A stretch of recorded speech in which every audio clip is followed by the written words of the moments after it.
আপনি content creation করতে চান, ভিডিও ক্রিয়েট করতে চান, ইউটিউবে আপলোড দিয়ে ইনকাম করতে চান, কিন্তু এখনও শুরুই করা হচ্ছে না।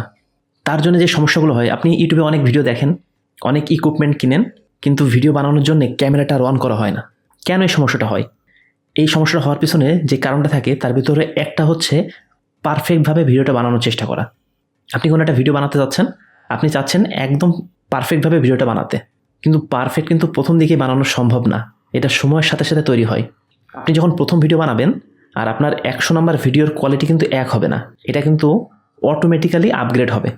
এটা আপনার উপরে নাই। আপনি যখন এটা করতে থাকবেন সেটা নিজে নিজেই আপনার স্কিলটাকে ইমপ্রুভ করে দেবে।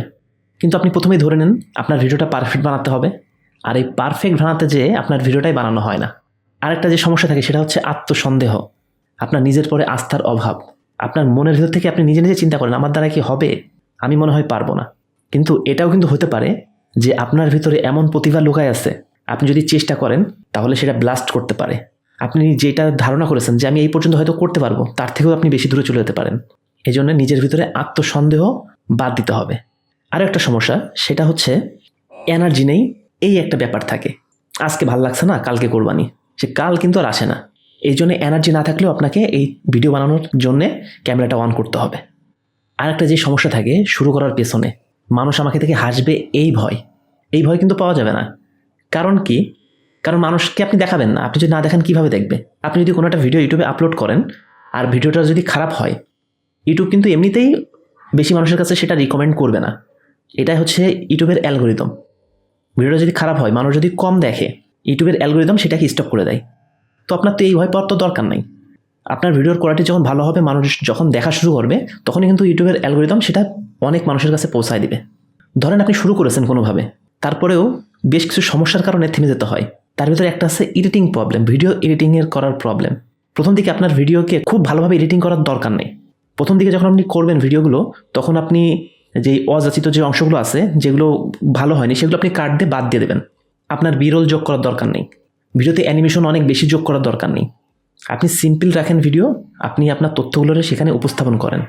ক্রিটিক্যালভাবে আপনি ভিডিও এডিটিং করার প্রথম দিকে দরকার নেই, যেটাতে অনেক সময় নষ্ট হয়। এতে করে আপনার আগ্রহটাকে নষ্ট করে ফেলবে।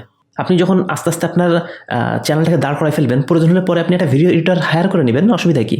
আর একটা যে সমস্যা থাকে ভিডিও ক্যাপচার প্রবলেম।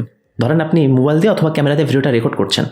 রেকর্ড করার সময় আপনার ভিতরে একটা কনফিউশন তৈরি করে, কীভাবে রেকর্ড করব, কোন অ্যাঙ্গেলে দাঁড়াবো, কীভাবে কথা বলবো। এই সমস্যাও কিন্তু আপনাকে ভিডিও বানানোর থেকে দূরে ঠেলে দেয়।